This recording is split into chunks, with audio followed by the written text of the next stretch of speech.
Education and Youth Subcommittee. We are hearings only, so our recommendations will just be to the full committee, but this gives us an opportunity to go ahead and hear all the details, all the speakers, amendments, etc., so that we will be ready to go. So with that, I would like to call Chairman Perkle to come up for House Bill 51. Mr. Chair, would it be all right if I had... Oops, there we go. Maybe not. I think that was Senator Robertson that did that.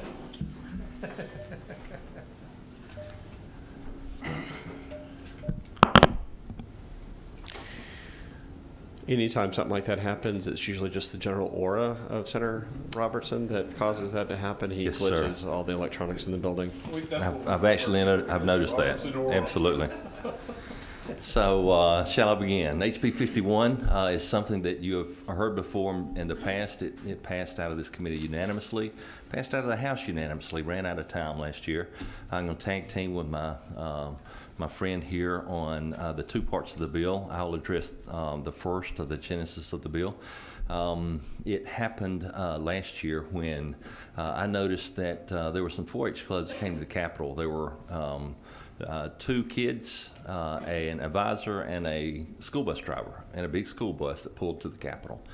And I thought that was a little inefficient use of resources. I began to look at it. Turns out that schools cannot transport kids in something besides a school bus unless it deals specifically with special ed or homeless kids. There are provisions in our code that allow that. This provides flexibility for schools, if they so choose, to transport students in something besides a school bus. There are conditions, of course. The vehicle can't be over 10 years old, has to be between 5 to 8 passenger. It has to be inspected on a periodic basis, on a regular basis. And it has to be a vehicle that is owned by the school system. Can't be the wrestling coach's Explorer. So, but it does provide flexibility for a chess club to go to a neighboring community, for the swim team. This is, I think it's a great bill. If you've not heard from your school system advocating for this bill, it's because they've called me. So I do ask for your consideration for this. I think it's a great bill. And I would ask Senator Robertson to talk about the second part of the bill. Yes, sir. Mr. Chair, in the first part of the bill, I have had superintendents in my district reach out about it, and they see it as a incredible cost savings on fuel and other things, but they also see it as a safety concern. They said having 3 or 4 children on a very large bus is not quite as safe as putting the same amount in a smaller vehicle. Now, the amendment that I have on HB 51 is in relation to a Senate study committee that I chaired on transparency in high school athletics. And during this study committee, what we found out was that we have public schools that are members of the Georgia High School Association, and we have private schools or independent schools that are members of the Georgia Independent School Association. And throughout our state, codified in law, these two separate organizations are allowed to compete against each other in some cases. And both associations have very competitive schools. And if you have private schools and public schools in your district, then you have a combination of these two. Well, as we always know, for the athletes to really expand their skill set, they need diverse opportunities and competitions. So to do that, public schools and independent schools go outside of the state. I've got a public baseball team in Columbus, Georgia, Columbus High, that's won several state championships. They've gone as far away as Texas to compete against other schools to refine their skills. And you may have heard of a guy that played for them for a while by the name of Frank Thomas. If you don't know about him, you can go to the Baseball Hall of Fame and read all about him there. The Big Hurt. Yes, absolutely. But also we have some private schools. There's like Brookstone, where young men have gone and played football, left Brookstone, went to the University of Georgia, and ended up playing in the NFL for the Seattle Seahawks and others. But For an independent school to play outside of the state, they must have the sponsorship of the Georgia High School Association. So the independent private school must have the blessing of the Georgia High School Association in order to go outside the state and compete. During this transparency hearing, we discovered that the Georgia High School Association has pulled that blessing back. And as we attempted to figure out why these independent schools were being punished, it boiled down and we were told that it was a business decision. And it comes down, there was some issues related to competition, recruitment, things of this nature. And, you know, as a parent and you have a child who's an athlete and you have the means, which, you know, my two grown children, they were good athletes, but as a single dad, I never had the means to send them to a great private school. But those that do should have the ability to send their child to an independent school, and they should be able to compete at the highest level within their sport. And sometimes that means going outside of the state. So all this does is tell the Georgia High School Association, give these children the opportunity to go out and compete. And the federation that runs the out-of-state is the National Federation of State High School Associations. And all they have to do is let the NFHS know that the independent association is a legitimate, codified athletic association. It makes it much better for the students, and they should not be punished by an association. And I want to point out, Georgia High School Association is not a state agency. They're just an association. And while I've had great conversations with some of their leadership, I mean, they control the referees. You had a referee down in Albany that didn't wear a certain patch, so they suspended him for the year. While I appreciate they have rules, they're known for their being aggressive, and I'm fine with that. But for punishing multiple schools, private schools, because they feel like they're in some kind of competition with them, I think is unfair to large swaths of children who choose to be athletes here in Georgia. And I want you to understand that it's not just the sports you think about. There are other sports like debate and some of the other lesser touted competitions that are impacted by this also. Thank you, Whip Robertson. I'll recognize Senator Simpson in a second. Just a question with that. When you were growing up, Senator Robertson, when you weren't an athlete, were you an athletic supporter? I was actually. I was as a young guy. I supported all of our school programs, athletes and academics, athletics and academics. Senator Simpson. Thank you, Mr. Chairman. I have a couple of questions. First of all, the GSIA or GISA, which one? Georgia Independent School Association? Yes, okay. ma'am.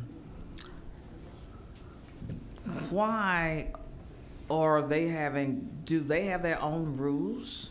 Because it sounds as if they're having to abide by rules that are set by the Georgia High School Association. Yes, ma'am. The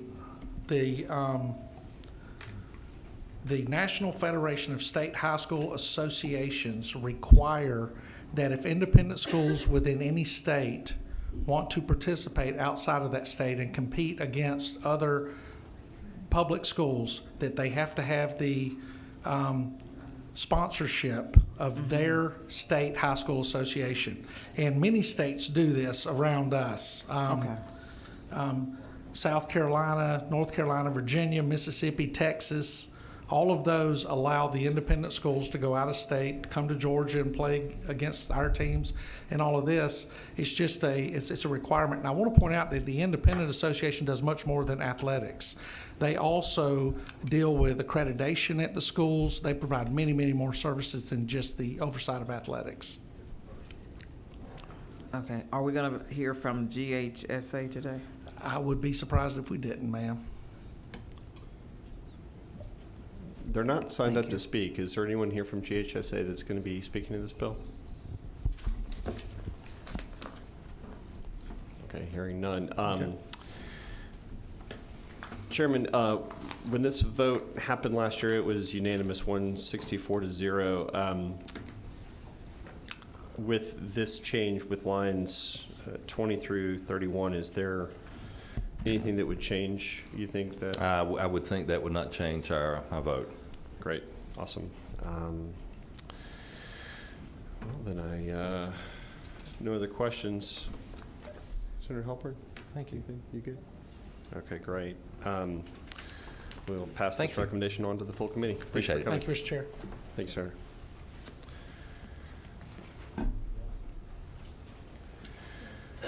Representative Corbett.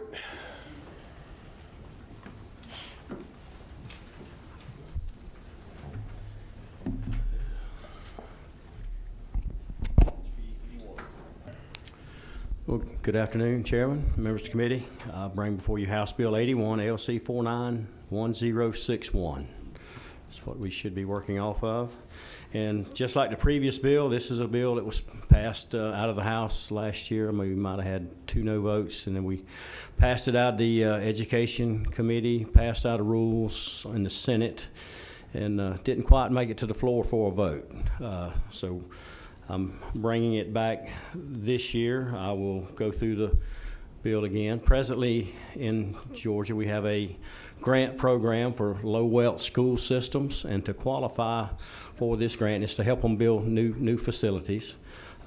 You have to be in the bottom 25% for sales tax collections per FTE, and the bottom 25% for property values per FTE, or if you consolidate in 2 schools to qualify for this grant. So what we're doing with this bill, we're making a few changes. The main change we're doing is in lines 41 through 46.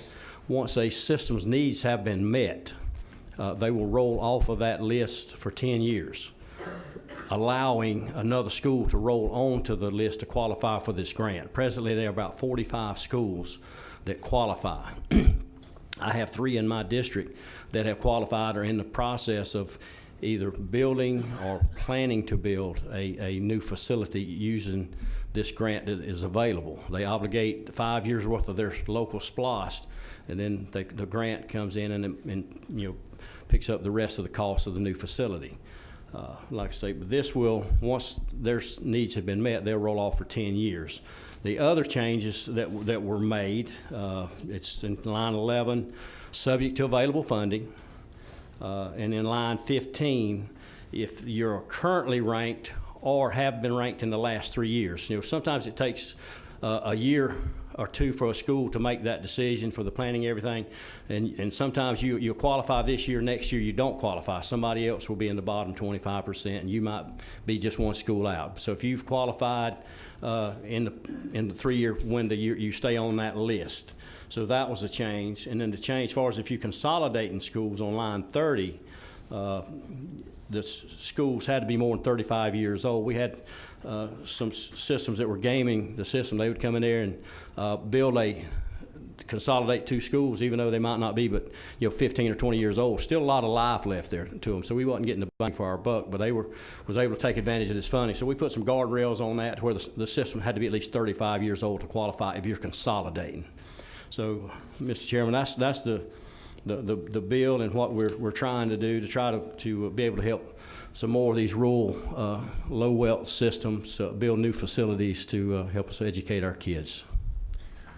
Last year when you brought this bill, Senator Sims was the Senate sponsor. Senator Sims, are you still on board with this bill with his changes? Okay, great. Awesome. Any other questions, comments? We don't need to make a motion. You had no nay votes. You did pass. Yes. So, no, you're good. Thank you, Chairman. Appreciate it. Thank you. Representative Cannon, I think due to an absence of Representative Maynard, you are up next for House Bill 987. Thank you, Mr. Chairman, and Brian, you need that. House Bill 987 LC 49-14738S. This does have a little bit of a complexity to it, and I'll just try to keep it as simple as I can.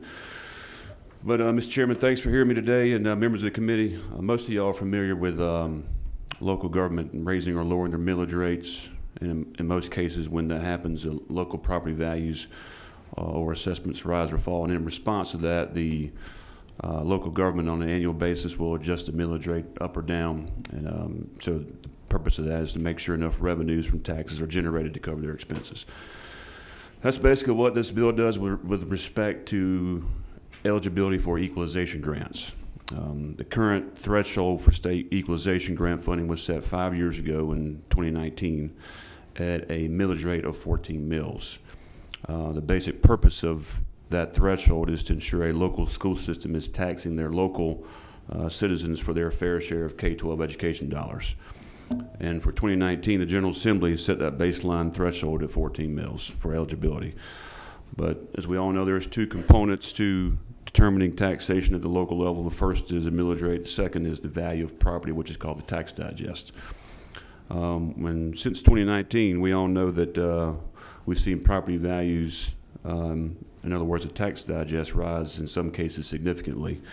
But there has not been a corresponding lowering of the 14 mil threshold to accommodate for these increases over the past 5 years. In other words, there's been no rollback of this millage rate. So if a local school system, and there's many throughout the state, is hovering around that 14 mil threshold, and they have experienced steady increases in property values, and as a result, the school is able to both A, contribute the same level of local dollars towards education as in previous years, and B, has the ability to lower their millage rate, they could now stand to lose their equalization funding if they drop below the 14 mil threshold set back in 2019.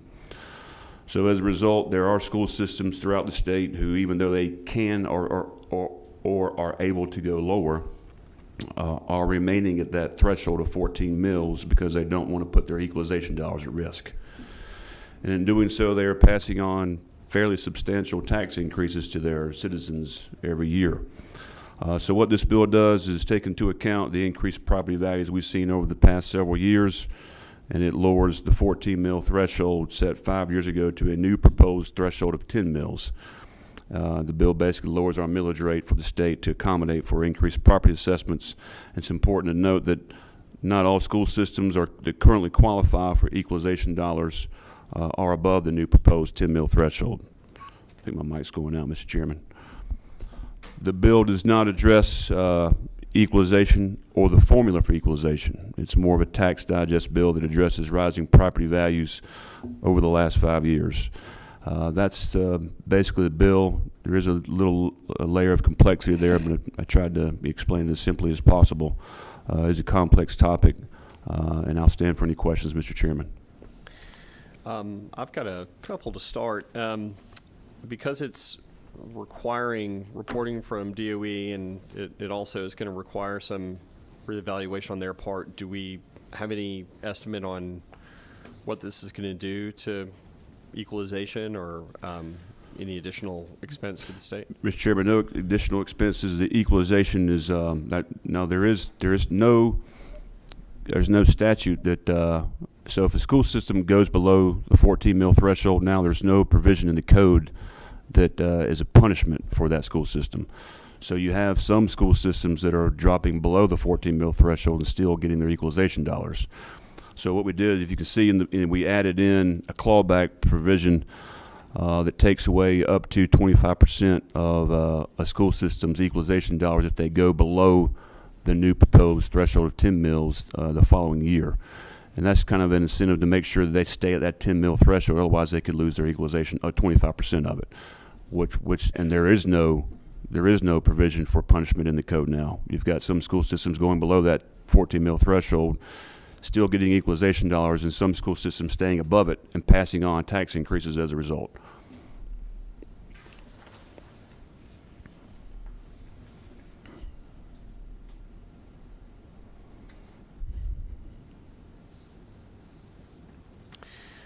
On your House vote, you were the 500th House vote when this happened. You had You had a few nays. What did anyone speak to the bill? Was there any conversation about the opposition?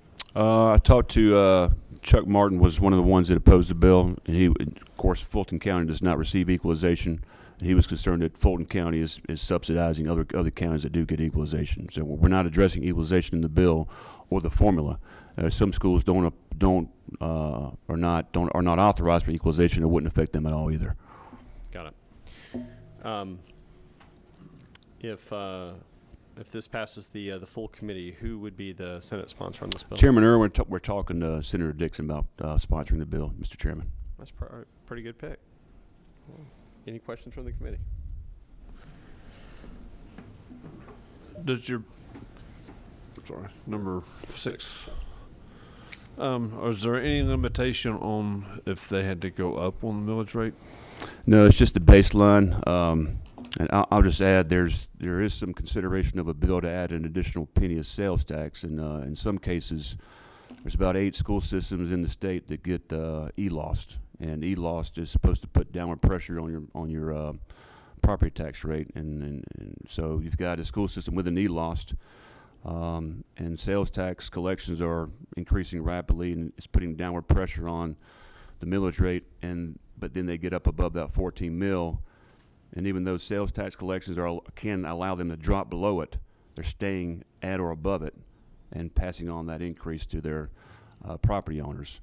And I just, this seems like a pretty good accommodation to lower it to address for those increases in property values. The reason I asked that question is because, just like back during 2010 recession, Yes, sir. Right now the housing market's up here. That's and correct. Housing values are up here, and so if all of a sudden a community finds themselves with those, if that crashes, That's correct. and they might have to raise Correct. millage to be able to That's correct. compensate for the cost of the school system, That's correct. and they can do that. That's correct. Yes, sir. Okay. That doesn't impact the local school system board to lower or raise their millage rates. It just affects equalization eligibility. Okay, thank you.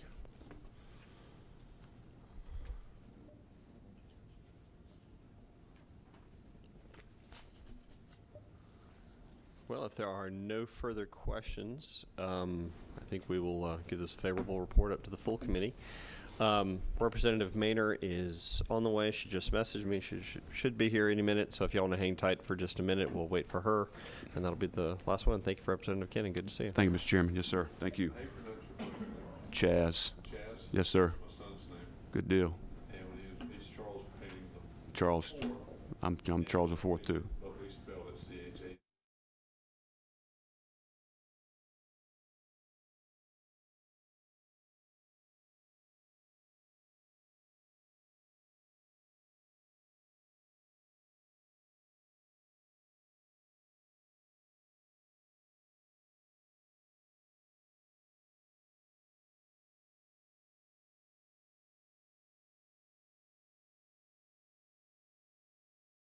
Today. I hope that my admin brought the substitute. Did she bring the substitute? We have LC 520429S. Is that the committee sub that you're hoping for? Do you need to take a look at it? Yes, please.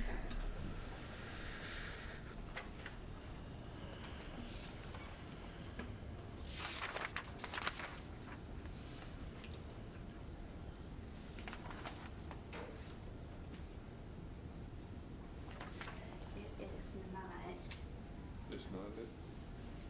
No. Can you give me a 5-minute pause so I can run upstairs? I'm so sorry. We will stand recessed for 5 minutes for Representative Maynor to find that school voucher bill, right? Is that what you're trying to? Kidding. No.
Thank you, Chair. Buenos tardes, señora. Gracias for your patience. No problema. Sí, pero es ESL. ¿Está bien? Sí. All right. English is a second language, right? That's what we're talking about. It's a Part different- of it, yes. Different bill than what we had before. So please Well, talk same. to what we got. Okay, thank you, Chair. And sorry about that. I am reading from LC 473040S. This was a department bill that was endorsed by the chamber because it does have a workforce development component. So right now, the board has career readiness, employability curriculum available. This bill simply makes it more accessible. There's no cost to the schools, and this also is voluntary. The schools do not need to participate in the workforce development or career readiness, and it's for grades 6 through 12. The part that was added to this is a bill that was passed unanimously out of the Education Committee, and that is Section 2. This simply says that when kids go to get an IEP, if a child has a disability, but they are not a native speaker, when you are in such a stressful situation of dealing with your child with a special need, you may need an interpreter to be there. The federal government actually pays local systems for the interpretation services. This bill simply says, since all systems are not doing it, this bill simply says, put some rules and regulations in place to ensure that we are making sure that parents know that this is available to them since the funds are there. At the hearing for the ESOL portion, we had families from across the state of Georgia, some up to 4 hours away, that drove up to testify, speaking in the native language. And they really did make a point because many of us do not speak Spanish, so we had no idea what they were saying. So imagine if you are in a IEP meeting and everyone is speaking English about your child with a special need. And I'm happy to answer any questions.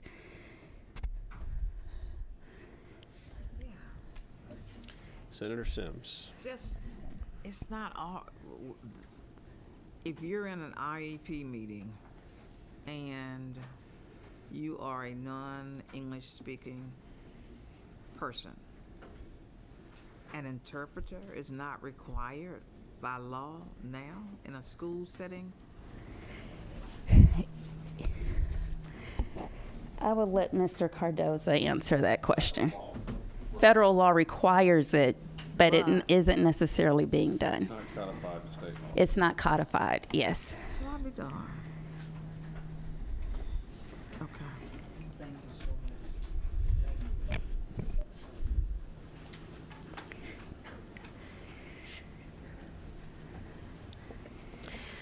Nothing in this specifies the language. So there's a presumptive measure that it's going to be Spanish, but how much notification needs to be given if they speak Mandarin or Korean or Hindi?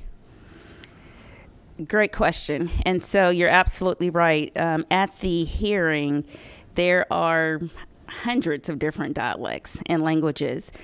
So this bill simply says at the first IEP meeting, if it is established at that meeting that interpretation services are needed, then that will be the first call to order, is establishing what is the language and getting the appropriate language. Also, the appropriate language interpreter. But in here it also says that if a family wants to use their own family member as an interpreter, they can do that. The school system can use whatever language interpretation services that they want, meaning it could be by telephone line, it could be another employee within the school. We really did not want to put boundaries around who can interpret, but we did want the family to be at the forefront of choosing how they wanted to receive it.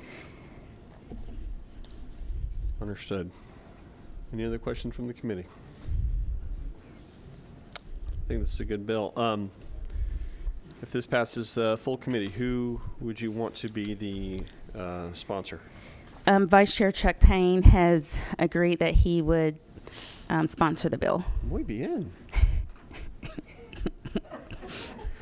The look of the complete blank stare. I'm gonna let you do it. 'Cause No, But Chairman you- Payne. I think you were go perfect present for in it. Spanish. You know, Chairman, he makes a really good point. Keep it You know, if you you could present this bill in Más o menos. Spanish. I'll be honored to. Excellent.